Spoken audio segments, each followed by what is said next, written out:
Hello friends,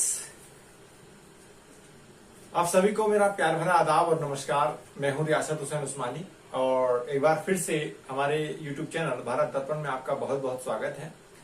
और जैसा कि हम जो है यहाँ पर जो हम स्टडी की जो शुरू की है उसकी जो हम फिजिक्स यानी भौतिक विज्ञान की जो हम बात कर रहे हैं उसका जो हम पहला अध्याय यानी वैज्ञानिक परिचय तो उसको हम शुरू कर चुके हैं। और उसकी जो है पहली यूनिट जो यानी मुख्य वैज्ञानिक जो हमने बात की थी उस पर हम पहले ही चर्चा कर चुके हैं।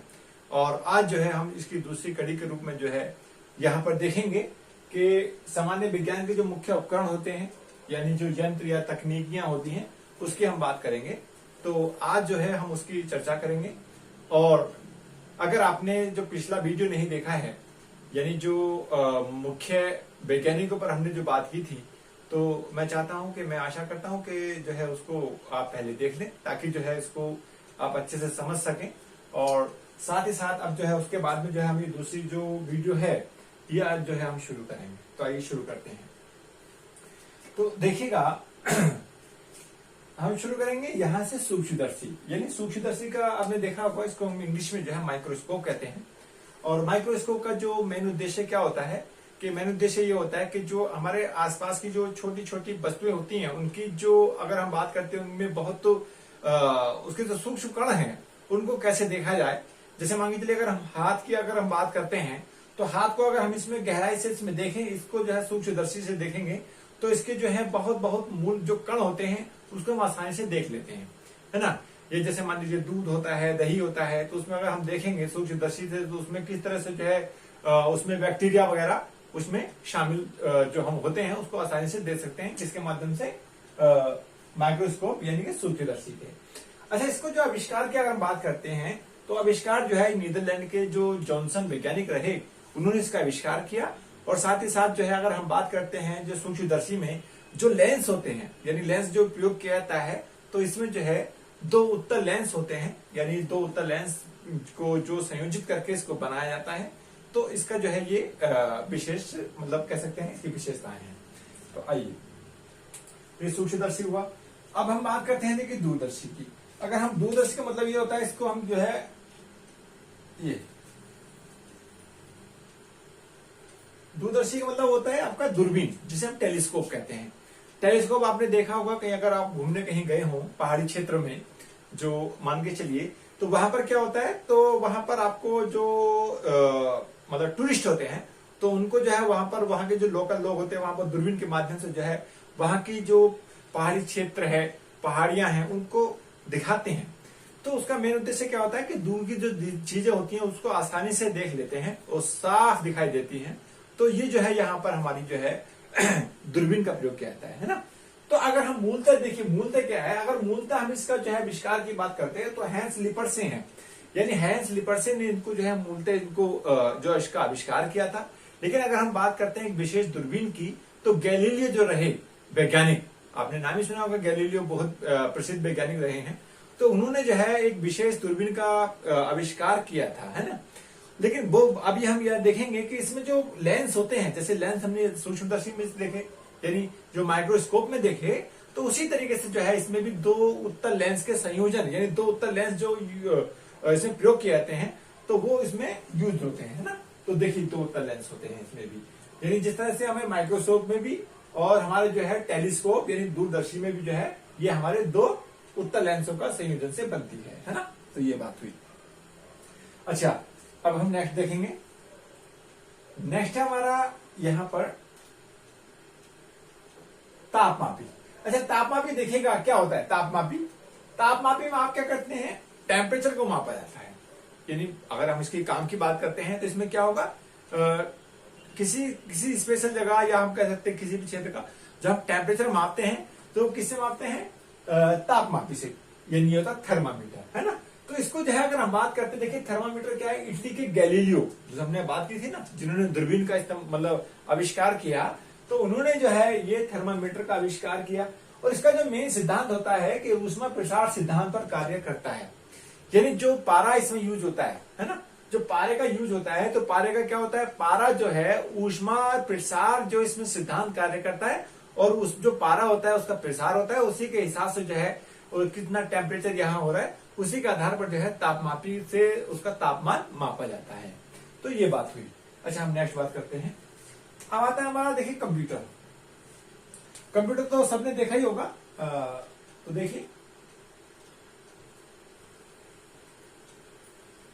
कंप्यूटर क्या है। कंप्यूटर जो हमारे ब्रिटेन के चार्ल्स बेबेज, अगर हम बात करते हैं ब्रिटेन के चार्ल्स बेबेज ने जो है इनका आविष्कार किया।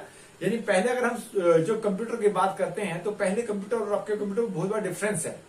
जो हम पर्सनल कंप्यूटर देखते हैं आजकल और जो पहले कंप्यूटर बनाए गए, यानी अगर हम बात करते हैं ब्रिटेन के जो चार्ल्स बेबेज द्वारा बनाया गया कंप्यूटर था वो बहुत बड़ा, और मतलब कह सकते हैं कि इतने इतने बड़े होते थे जो कई कई कमरों में आते थे, है ना।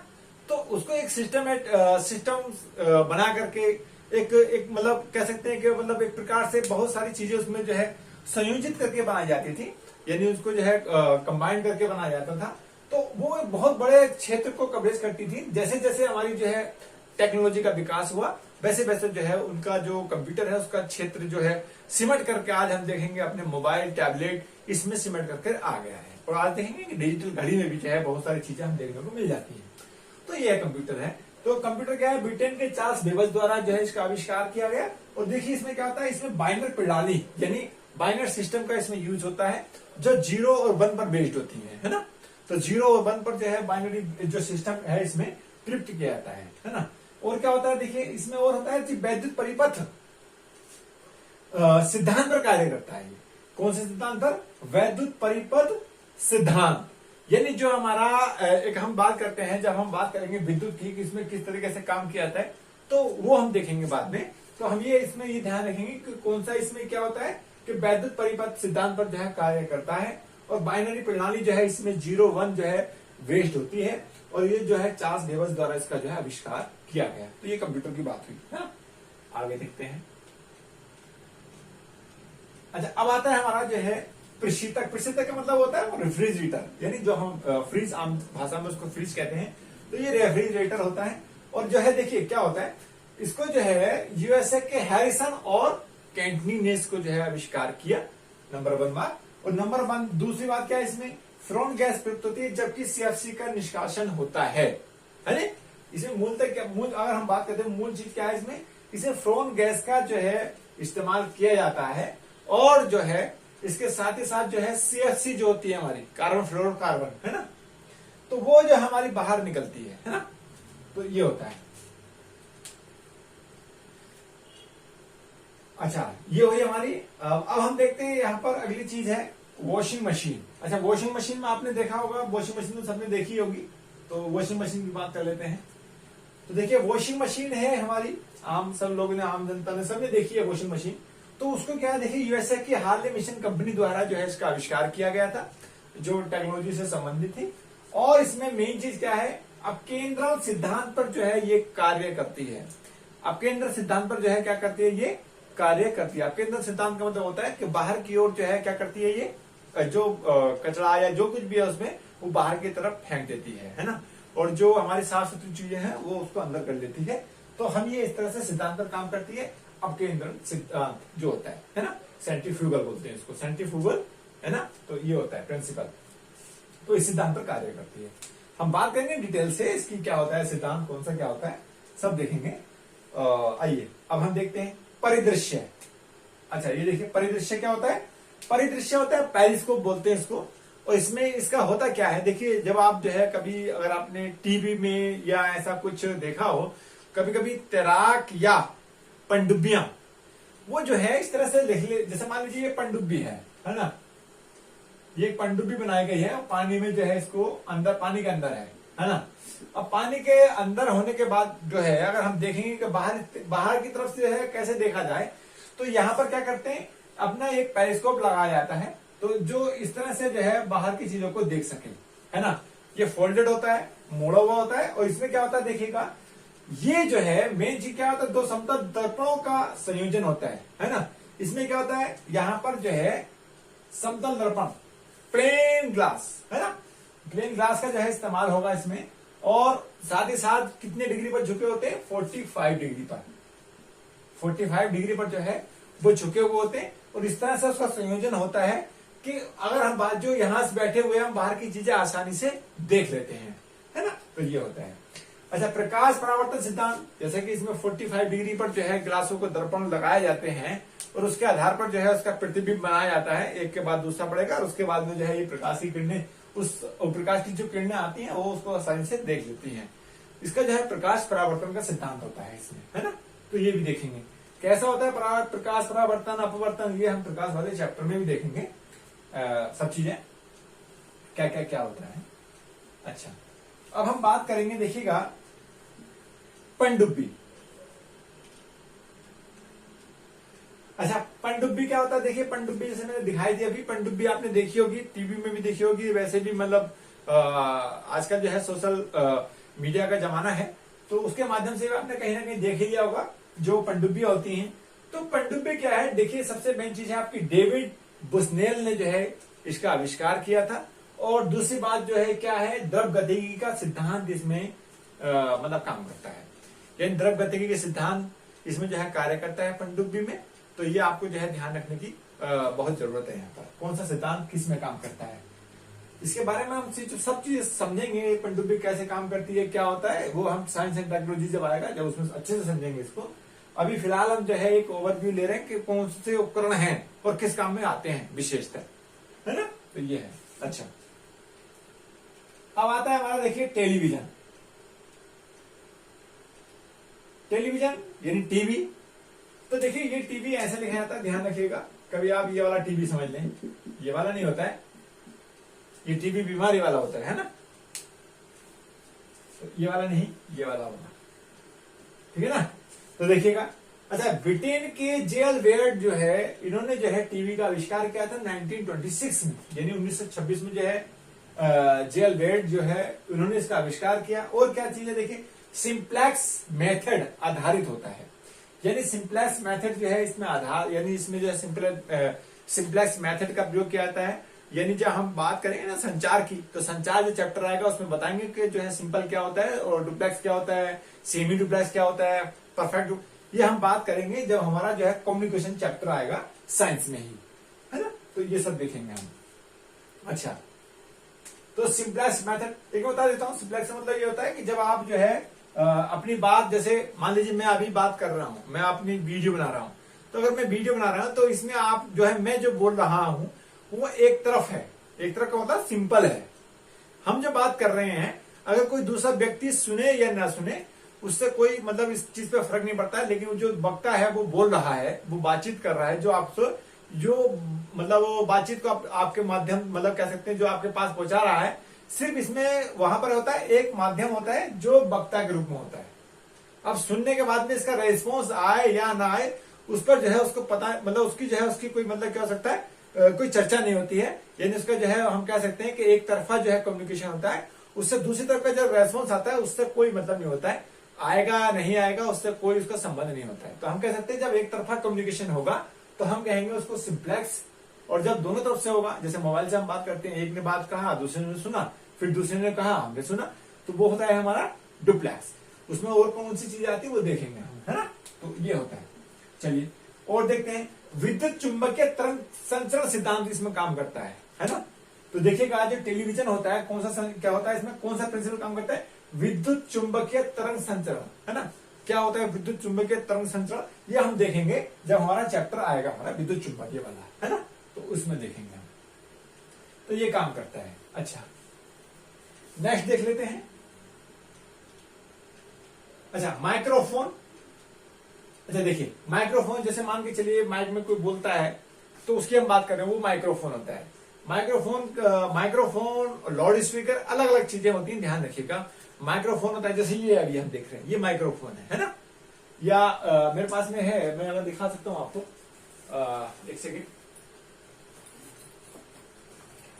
तो ये देखिएगा, ये भी ये माइक्रोफोन है ना। तो इसको माइक्रोफोन बोलते हैं, माइक जिसे कहते हैं आम भाषा में हम। तो ये माइक जो होता है माइक्रोफोन ही होता है। तो इसकी बात करते हैं, तो देखिए यूएसए के ग्राहम बेल ने जो है 1876 में इसको जो है आविष्कार किया था। और देखिए सिंप्लेक्स मेथड, यानी इसमें भी वही मैंने बोला ना, यानी सिंप्लेक्स मेथड क्या होगा, जब हम बात करते हैं यहाँ पर माइक है, माइक से हम बात कर रहे हैं तो हम जो है सिंगल यहाँ पर जो है क्या बोले, सिंपली हम बोल रहे हैं। अब वो जो दूसरा जो सुनने वाला है वो उसका रेस्पॉन्स दे रहा है या नहीं दे रहा है, उससे उसका जो है सरोकार नहीं होता है। वो अपनी बात को जो है उनको मतलब जो अपनी बात है उसको पहुंचा रहा है, उसका रेस्पॉन्स आएगा नहीं आएगा वो दूसरी प्रक्रिया होती है। उसे हम डबल बोलते हैं, डबल मेथड है ना। सिंप्लेक्स होता है, उसको हम डुप्लेक्स मेथड बोलते हैं। तो वो जो डुप्लेक्स हो जाएगा है ना, जैसे मोबाइल में हम देखते हैं तो वो देखेंगे। और क्या होता है देखिए, इसमें ध्वनि ऊर्जा को विद्युत ऊर्जा में क्या होता है, इसमें बदला जाता है। ये देखेंगे हम, जब हम इसमें माइक में बोल रहे हैं तो हमारी ध्वनि है। अब ये क्या करता है, ध्वनि को ये क्या करेगा, ध्वनि ऊर्जा जो हम बात कर रहे हैं वो ध्वनि ऊर्जा हुई, और ध्वनि ऊर्जा को जो है किसमें बदल देगा, फिर ये विद्युत ऊर्जा में, तार में जाएगी, विद्युत ऊर्जा के माध्यम से जाएगी। जब उसके बाद में जो है, जब लाउड स्पीकर पर ये यूज होगा, जब लाउड स्पीकर का यूज होगा, लाउड स्पीकर क्या करेगा, लाउड स्पीकर जो है विद्युत ऊर्जा जो आई तारों में उसको जो है फिर क्या करेगा, वो विद्युत यानी विद्युत ऊर्जा है उसको फिर से जो है ध्वनि ऊर्जा में बदल देगा। तो वो देखते हैं, तो ध्वनि ऊर्जा का विद्युत ऊर्जा में बदलता है, ये काम होता है इसका माइक्रोफोन का। अच्छा आगे देखेंगे। अच्छा देखिए लाउड स्पीकर आ गया है। अच्छा लाउड स्पीकर अब देखते हैं, लाउड स्पीकर कौन सा होता है, जैसे मान के चलिए ये होता है लाउड स्पीकर है ना। आपने देखा होगा आहूजा या ऐसा कुछ लिखा हुआ जो भी है ना, ये ऐसा होता है। तो ये होता है हमारा लाउड स्पीकर। लाउड स्पीकर क्या है देखिए, जॉन फिलिप रिल्स ने 1861 में है ना, इसको जो है लाउड स्पीकर को जो है 1861 में जो है इसका आविष्कार किया गया था। किनके द्वारा, जॉन फिलिप रिल्स के द्वारा है ना। इसमें क्या होता है देखिए, इसमें भी वही सिंप्लेक्स मेथड आधारित होता है। सिंप्लेक्स मेथड है ना, यानी एक तरफा कम्युनिकेशन है। तो जब एक तरफा कम्युनिकेशन है तो हम कहेंगे उसको सिंप्लेक्स मेथड है इसमें यूज। तो आइए देखते हैं और क्या होता है इसमें और दूसरी तीसरी चीज क्या होती है, विद्युत ऊर्जा को ध्वनि ऊर्जा में परिवर्तन किया जाता है। जैसे मैंने बताया, जो हमने माइक्रोफोन से बोला वो ध्वनि थी, उसके बाद में माइक्रोफोन ने क्या किया, ध्वनि ऊर्जा को विद्युत ऊर्जा में बदल दिया तारों के माध्यम से। जब तार जो है लाउड स्पीकर में आके जुड़ गए, जैसे मान लीजिए ये माइक है, ये माइक है ना, यहाँ ये माइक हुआ, यहां से जो है ये तार जुड़ा है, तो यहां से जो व्यक्ति बोल रहा है ना, ये व्यक्ति बोल रहा है मान के चलिए है ना, तो यहां से तो ध्वनि है, ये ध्वनि है। अब यहां से ध्वनि गई यहां तक, ये जो मान लीजिए इसका जो सिस्टम है, ये ध्वनि ऊर्जा को क्या करेगा, अब ये विद्युत ऊर्जा में बदल देगा, और विद्युत ऊर्जा जो है इसमें आ जाएगी यहां तक तारों के माध्यम से। जब ये तार में जुड़ जाएगी तो क्या होगा, ये जो है यहां पर आकर तार के माध्यम से जब इसमें लाउड स्पीकर में जुड़ जाएगी, तो लाउड स्पीकर जो सिस्टम है उसकी जो प्रणाली है, कौन सी उसकी जो प्रणाली है उसमें वो क्या करेगी, इस विद्युत ऊर्जा को, यानी जो विद्युत तार में आ रही थी उस विद्युत ऊर्जा को क्या कर देगी, ध्वनि ऊर्जा में। अब यहां से फिर आवाज निकलने लगेगी। तो इस प्रकार से जो है ये सिस्टम चलता है ना। तो ये होता है ना। तो देखेंगे और देखेंगे और भी है कुछ चीजें। तो ये होता है और क्या होता है, जॉन फिलिप रिल्स का सिंपलेस्ट मेथड हो गया, विद्युत ऊर्जा को ध्वनि ऊर्जा में बदलता है। ये लाउड स्पीकर का काम होता है। अच्छा नेक्स्ट देखते हैं रेडियो। अब देखिए रेडियो क्या होता है, रेडियो जो है जैसे हम देख रहे हैं, रेडियो का भी वही है। अरे रेडियो आप चल रहा है, कोई सुन रहा है नहीं सुन रहा है, उसका कोई रेस्पॉन्स थोड़ी आता उसके बाद जो बोल रहा है, तो वही है। अभी देखेंगे इटली के जी मार्कोनी ने जो है 1900 ईस्वी में जो है इसका आविष्कार किया रेडियो का। दूसरी बात सिंप्लेक्स मेथड पर आधारित है। सिंप्लेक्स है क्योंकि वो कम्युनिकेशन कैसा हो रहा है, एक तरफा हो रहा है, एक तरफ से बातचीत कर रहा है, दूसरा मतलब जो बोल रहा है दूसरा सुने या ना सुने उसका कोई रेस्पॉन्स ही नहीं है, तो वो हम कहते हैं उसको सिंप्लेक्स मेथड। तो देखा हमने जो 3-4 चीजें देखी, जैसे अगर हमने लाउड स्पीकर देख लिया, माइक्रोफोन देख लिया, टीवी देख लिया, रेडियो देख लिया, तो ये जो है ये हमारे किस पे है, सिंप्लेक्स मेथड पर आधारित है। आगे देखेंगे। अच्छा अब आता है जो हमारा टेलीफोन। अब मैंने बात की थी अभी, टेलीफोन क्या है, देखिए टेलीफोन जो है ग्राहम बेल ने जो है इसका आविष्कार किया। देख लेते हैं, यूएसए के ग्राहम बेल ने माइक्रोफोन के साथ ही 1876 में जो है किसका आविष्कार किया, टेलीफोन का। यानी 1876 में जो है टेलीफोन का आविष्कार किया, किसके साथ, माइक्रोफोन का, क्योंकि माइक्रोफोन भी जो है किसने बनाया था, ग्राहम बेल ने। अब देखिएगा यहां पर जो है इसकी जो प्रक्रिया है, सिस्टम है, वो अब अलग है। कौन सी है, डुप्लेक्स।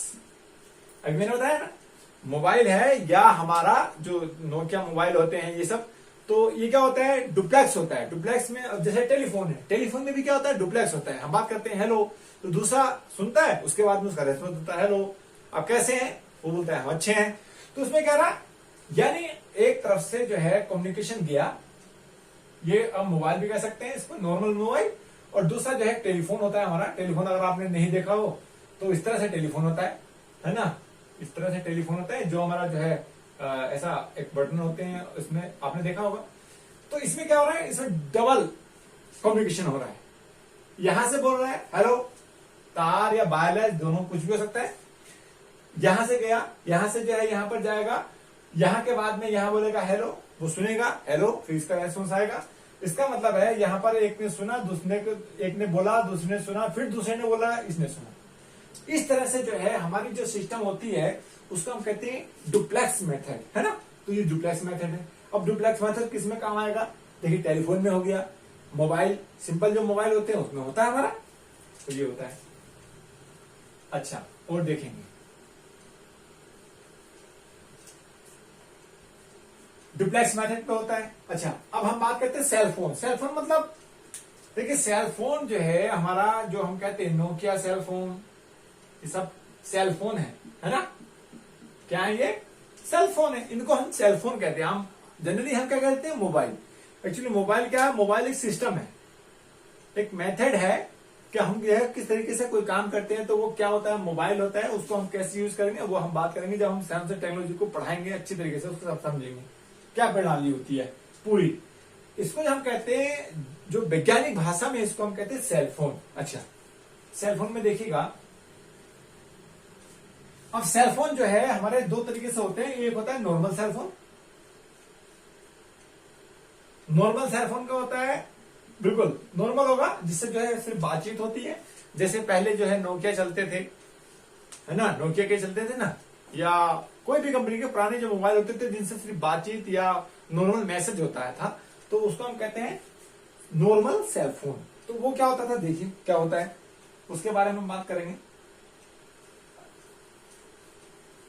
सेलफोन जो है यूएसए के मार्टिन कूपर ने 1973 में बनाया, यानी सबसे पहला सेलफोन। अगर हम बात करें तो सेलफोन को चले हुए अभी लगभग मान के चलिए कितने साल हुए, लगभग अभी मैं मानता हूं कि लगभग 50 साल हुए हैं, है ना, 50 साल के आसपास हुए हैं। तो देखिए यूएसए के मार्टिन कूपर ने जो है 1973 में पहला सेलफोन बनाया। और ये जो सेलफोन है तो किस विधि पर है, डुप्लेक्स विधि पर, है ना। डुप्लेक्स विधि पर जो है ये आधारित होता है ना। फुल डुप्लेक्स यानी डुप्लेक्स विधि, इसमें एक कम्युनिकेशन बोल रहा है, दूसरा भी इसमें सुन रहा है, उसका फिर दूसरा उसका आंसर दे रहा है। तो इस तरह से डबल कम्युनिकेशन होता है। तो इसका हम कहते हैं जो है, यानी डुप्लेक्स मेथड है, यानी फुल डुप्लेक्स हो जाता है यहाँ पर, है ना। अच्छा, फुल डुप्लेक्स में थोड़ा सा समझेगा कि, और मैं बता देता हूँ आपको फुल डुप्लेक्स में और क्या अंतर होता है। अच्छा, मैं बता देता हूँ, चलिए। अच्छा, विद्युत परिपथ सिद्धांत आधारित होता है, यानी विद्युत परिपथ सिद्धांत, जैसे हमने जो है किसमें देखा था, कंप्यूटर में, है ना, देखा था ना। तो वही सिद्धांत जो है यहाँ पर काम करता है। तो सेलफोन में भी वही काम करता है। अच्छा, एक नॉर्मल सेलफोन होता है जिससे हम बातचीत करते हैं, है ना। एक ऐसा फोन होता है जिससे हम जो है कॉन्फ्रेंस, जो हम बातचीत भी करते हैं, कॉन्फ्रेंस कॉल लगा देते हैं, तो उसमें भी हम बातचीत करते हैं। तो उसमें क्या होता है, उसमें ये होता है, देखिए उसमें डबल तो हो रहा है, ये डुप्लेक्स विधि तो है, लेकिन उसे कहेंगे फुल डुप्लेक्स। क्या कहेंगे उसको हम, फुल डुप्लेक्स। तो फुल डुप्लेक्स में ये होता है कि उसमें जो है दो से ज्यादा जब हम बातचीत करते हैं आदमी, तो हम ऐसी विधि को हम क्या कहते हैं, डुप्लेक्स के साथ साथ में फुल डुप्लेक्स मेथड कहा जाता है।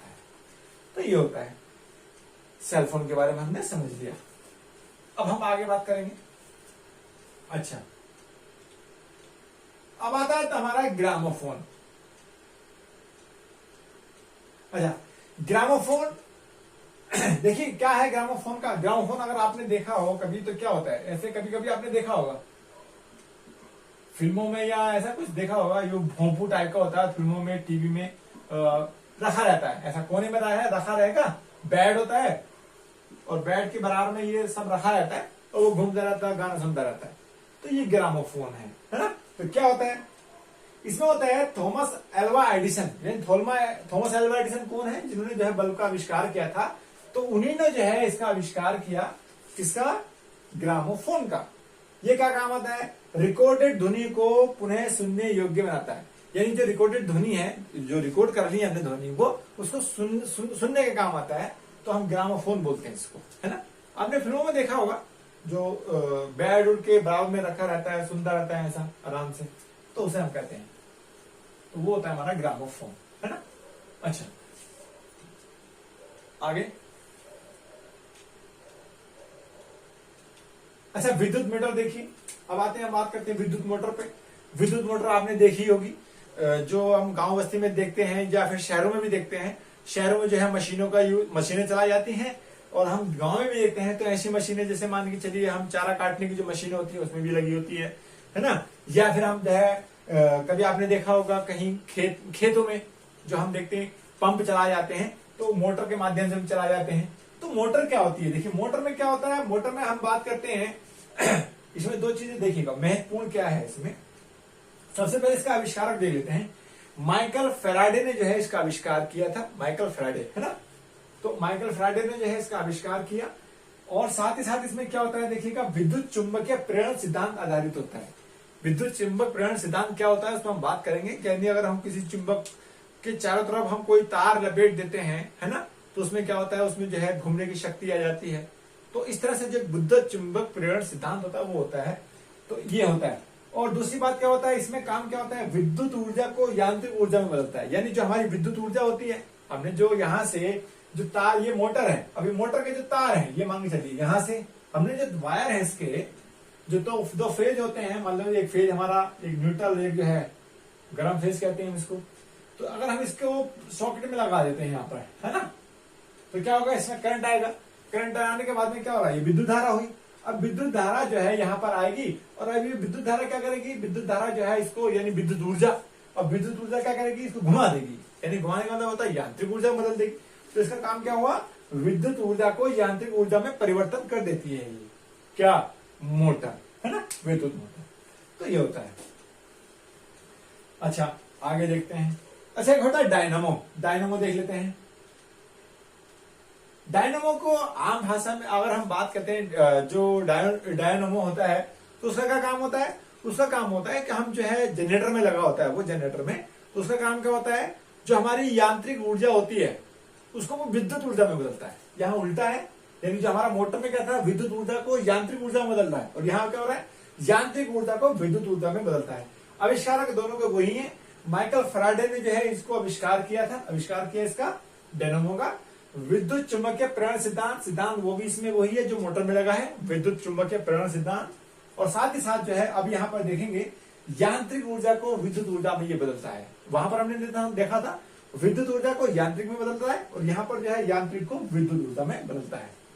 अच्छा, ये हुई बात। अब हम बात करते हैं, देखिए अगला उपकरण देखते हैं, ट्रांसफार्मर। ट्रांसफार्मर आपने शहरों में, गांव में, सब जगह देखा होगा। ट्रांसफार्मर लगा होता है गांव के आसपास, गांव में अंदर में।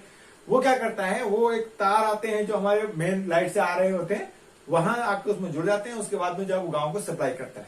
इसमें क्या होता है, देखिए सबसे पहले वही इसका जो है आविष्कारक देख लेते हैं। आविष्कारक है इसके वही जो जिन्होंने डायनेमो और जिन्होंने जो है विद्युत मोटर का आविष्कार किया, माइकल फैराडे, है ना। इसमें क्या होता है, वोल्टेज बढ़ाने और घटाने में प्रयोग होता है ये।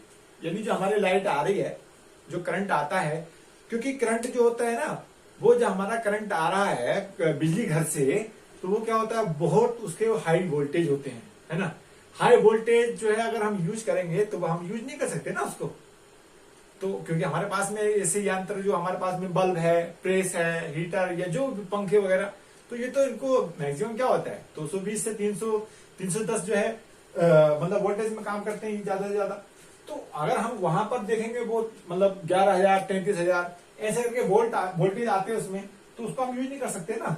तो वो क्या होता है, ट्रांसफार्मर क्या करेगा, वो वहां से सप्लाई करने के लिए वहां से उसको तारों को लेगा, उसको जो है कन्वर्ट कर कम करेगा वोल्टेज को, और जब जो है वो बाहर को भेजेगा, यानी गांव में, बस्ती में, घर में वो भेजेगा। तो वो क्या काम करेगा, वोल्टेज बढ़ाने और घटाने में। कभी कभी क्या होता है, हमारे पास में जो है करंट कम पहुंच पाता है ना, तो वो वहां भी उसको बढ़ा भी सकते हैं, घटा भी सकते हैं, दोनों काम वहां पर काम करता है। देखते हैं, हम बाद में बात करेंगे जब हमारा विद्युत का चैप्टर आएगा ना, उसमें अच्छी तरीके से समझेंगे इसके क्या प्रणाली होती है। अच्छा, अब हम बात करेंगे, देखिए गैल्वेनोमीटर। गैल्वेनोमीटर एंडवरी एम्पियर। एम्पियर आपने सुना होगा नाम कि ये प्लग जो है कितने एम्पियर का, ये जो वायर है हमारा कितने एम्पियर तक यह इसमें मतलब इसका उसका लोड संभाल सकता है। तो एम्पियर क्या है? एम्पियर एक व्यक्ति का नाम था, एंडमरी एम्पियर, उन्हीं के नाम पर जो है एक मात्रा का इस्तेमाल किया जाता है। तो गैल्वेनोमीटर जो है ये इसके जो आविष्कार किया एंडमरी एम्पियर ने किया, है ना। ये क्या होता है? विद्युत धारा की दिशा मापी जाती है ना। इसमें विद्युत धारा की दिशा मापी जाएगी, करंट जो है किस दिशा में बह रहा है वो इसका मापन किया जाता है गैल्वेनोमीटर से। अच्छा, अब आता है हमारा नेक्स्ट इलेक्ट्रोस्कोप। इलेक्ट्रोस्कोप क्या होता है? देखिए इलेक्ट्रोस्कोप में क्या होता है, ब्रिटेन के विलियम गिलबर्ट, पहले हम देख लेते हैं। ब्रिटेन के विलियम गिलबर्ट ने जो है इसका मतलब आविष्कार किया और विद्युत आवेश का मापन किया था। इलेक्ट्रोस्कोप से क्या होगा? विद्युत आवेश का मापन होगा, यानी जो हमारे इलेक्ट्रिक करंट है, जो हमारे वायर में इलेक्ट्रिक करंट बह रहा है, उसके आवेश जो है, इसका इलेक्ट्रिक चार्ज जो है उसका मापन किया जाता है ना, विद्युत आवेश का। तो ये इलेक्ट्रोस्कोप होता है। अच्छा, अब आता है हमारा आमीटर। आपने देखा होंगे मीटर मिस्त्रियों के पास में देखा होंगे, अगर आप टेक्नीस जो मान लीजिए रेडियो मिस्त्री हो या ऐसा कुछ टेलीविजन वाले संभालने वाले, उनके पास में और या लाइट वाले के पास में बहुत सारे इस तरह के उपकरण देखते होंगे। तो ऐसे कोई मीटर रखा रहता है, उनमें तो तार लगे रहते हैं, वो उसमें कहीं लगाएंगे, चेक करेंगे लाइट आ रहा है कि नहीं आ रहा है, या ये काम कर रहा है नहीं कर रहा है, ये विशेष उपकरण काम कर रहा है नहीं कर रहा है। तो इस तरह से कुछ स्पेसिफिक मतलब क्या होता है, टूल्स होते हैं। तो उनमें से एक होता है आमीटर। आमीटर में क्या होता है, एक उसमें जो है क्या काम करेगा, आमीटर से विद्युत धारा तीव्रता मापन किया जाता है। उसमें विद्युत धारा जो है उसकी जो है तीव्रता मापी जाती है, कितना तेजी से उसमें बह रही है, तो उसका मापन जो है वो कौन करेगा? आमीटर, है ना। इसमें क्या होता है यह उच्च धारा निकाय हेतु है, हालांकि प्रतिरोध शून्य होता है। यानी इसमें क्या होता है, ये देखिएगा, इसमें जो इसका प्रतिरोध है वो शून्य होता है। इसका जो प्रतिरोध होता है वो क्या होता है?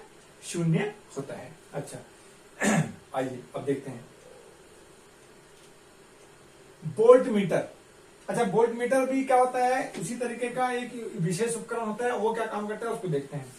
वोल्ट मीटर द्वारा विद्युत विभवांतर का मापन किया जाता है। यानी विद्युत जो विभव होता है, मतलब एक उच्च होता है एक निम्न होता है, मान के चलिए, तो उसमें कितना डिफरेंस है ये मापन जो किया जाता है, कौन सा मतलब कितना हाई है उसका जो वोल्टेज है, किधर कितने ज्यादा है, किधर कितने कम है। तो उनका जो मतलब कह सकते हैं उनका जो बीच में जो उनका मतलब उसका अंतर जो होता है उसका मापन जो किया जाता है विभवांतर का, तो वो वोल्ट मीटर के माध्यम से किया जाता है। यह क्या करता है, यह निम्न धारा निकायों हेतु है, हालांकि प्रतिरोध अनंत होता है। देखिए उसमें क्या था, वो उच्च धारा मापन था, यहाँ पर यह निम्न धारा मापन है, लेकिन इसका क्या है, प्रतिरोध अनंत है और वहां पर प्रतिरोध शून्य था।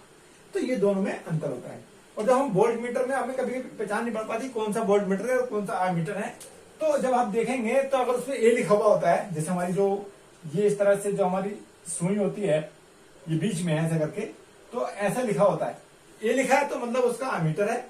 अगर बी लिखा है यहां पर ऐसे करके, तो वो वोल्ट मीटर है ना। तो समझ लेते हैं इसको,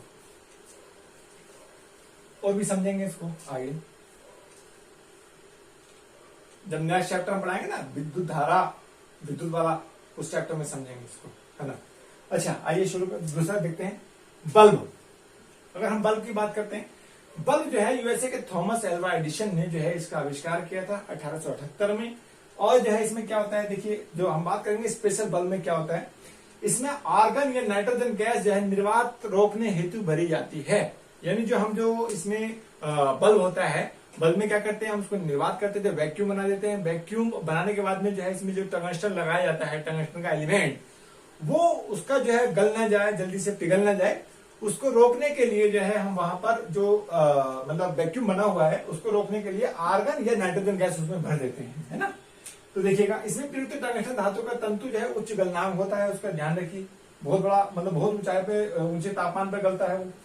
विद्युत ऊर्जा को ताप या प्रकाश ऊर्जा में परिवर्तन करता है। बल्ब का क्या काम होता है, बल्ब आपको जो प्रकाश देगा और साथ ही साथ जो है वो क्या देगा, आपको ऊष्मा भी देता है ना। तो ये बात हुई। अच्छा हम आगे बात करेंगे अब जेट इंजन की। देखिए जेट इंजन में क्या होता है, जेट इंजन क्या है, ब्रिटेन के फ्रैंक व्हिटले ने 1930 में जेट इंजन का आविष्कार किया था, है ना। इसमें क्या था, संवेग संरक्षण का सिद्धांत जो है काम करता है। संवेग संरक्षण का सिद्धांत क्या, आप इसको समझेंगे कि क्या होता है, कैसे होता है, जब हम जो है इसका मतलब चैप्टर पढ़ेंगे, जो इसकी बात करेंगे ना हम लोग, संवेग संरक्षण क्या है यांत्रिक चैप्टर में आएगा, तो उसके बात करेंगे हम संवेग संरक्षण का, है ना।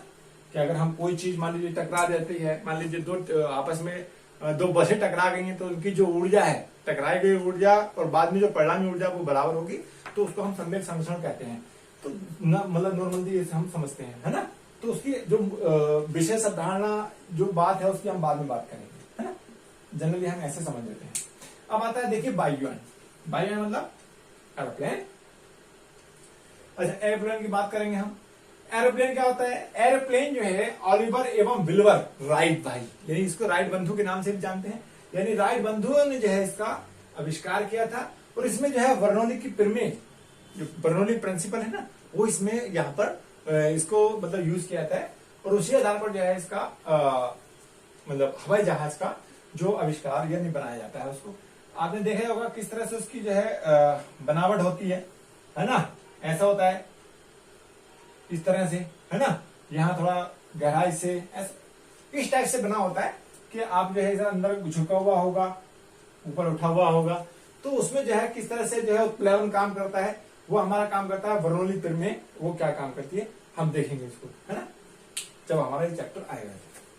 तो फिलहाल ये ध्यान रखिएगा कि हमने जो है यहाँ पर जो वायुयान है उसमें ये काम करता है। अच्छा, अब आया हमारा पारिश्रावक। पारिश्रावक का मतलब कहते हैं स्टेथोस्कोप। अगर हम इंग्लिश में बात करें तो जो हम आम भाषा में जो है डॉक्टर के गले में पढ़ा जाता है, जिसको हम आम भाषा में आलारी कहते हैं, तो वो देखिएगा। उसमें क्या होता है, देखिए सबसे पहले जो है ये आविष्कार किसने किया उसको देख लेते हैं। फ्रांसीसी रेने लेनेक ने इसको जो है 1816 में इसका आविष्कार किया था। और जो है ये ध्वनि परावर्तक के सिद्धांत पर ढक ढक ढक ढक ढक ढक जो आवाज आती है, हार्ट पे जो आवाज लगती है, उसकी परावर्तन सिद्धांत पर काम करता है। उसी के हार्ट बीट हम सुनते हैं, तो हम कहते हैं कि ये जो परिश्रावक है, स्टेथोस्कोप है, वो परावर्तन सिद्धांत पर कार्य करता है। अच्छा, हम बात करेंगे अब एंडोस्कोपी। एंडोस्कोपी देख लेते हैं। अच्छा, एंडोस्कोपी में देखिएगा शरीर के आंतरिक भागों का निरीक्षण करना एंडोस्कोपी में होता है ना। प्रकाश का पूर्ण आंतरिक परावर्तन सिद्धांत पर कार्य करता है। तो ये एंडोस्कोपी क्या होता है, शरीर के आंतरिक भागों का निरीक्षण करेगा प्रकाश तंतु के माध्यम से, और इसमें एक नली टाइप की लगाई जाती है ना, ऐसे ऐसे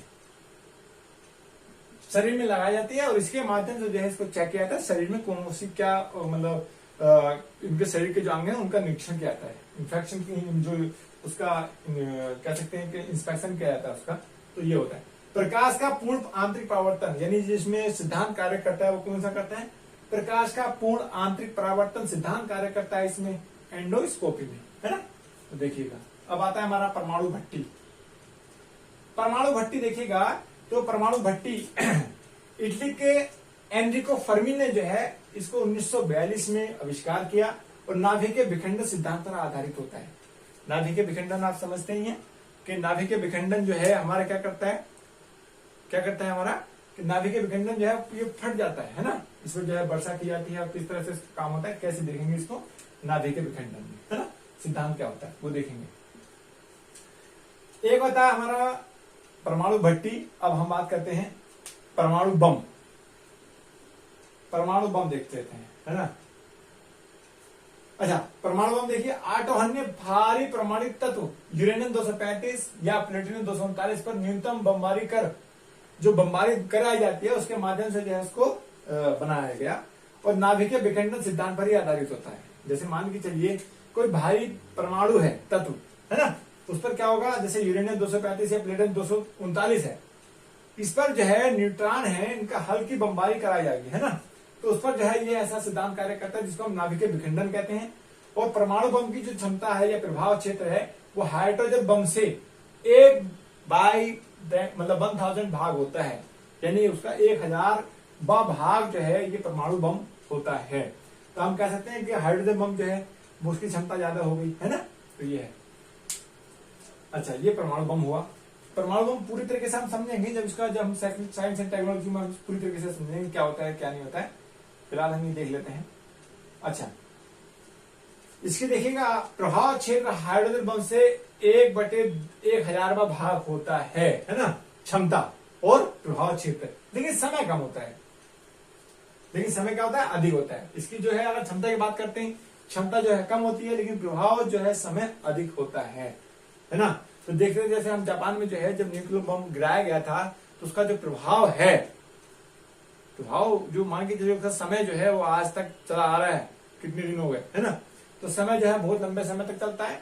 लेकिन अगर उसकी क्षमता जो है, क्षमता हाइड्रोजन बम के मुकाबले में कम होती है, प्रभाव क्षेत्र भी कम होता है, लेकिन उसका जो समय है, समय बहुत टाइम तक चलता है ना। तो ये होता है। अच्छा, अब हम बात करें हाइड्रोजन बम की।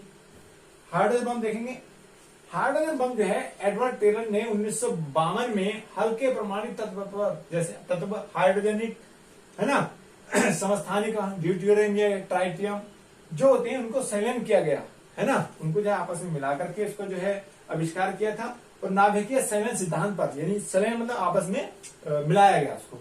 और हाइड्रोजन बम की जो क्षमता प्रभाव है वो अधिक होता है, क्षमता और प्रभाव क्या होता है, अधिक होता है, लेकिन समय कम होता है। जैसे देखा ना हमने, न्यूक्लियर बम का समय क्या होता है, वो लंबे समय तक चलेगा, लेकिन वो क्षमता जो है और प्रभाव क्षेत्र हाइड्रोजन बम से कम होती है ना। तो ये दोनों में अंतर देखा हमने। अच्छा, तो अब हम जो है यहाँ पर ये चीजें हमने देख ली। अब हम कुछ चीजें और हैं, कुछ प्रणालियां हैं, प्रणालियां हम बात करेंगे बाद में, क्योंकि और भी हैं अभी। तो अब हम यहाँ पर रोकते हैं क्योंकि फिर वीडियो लंबा हो जाएगा ज्यादा।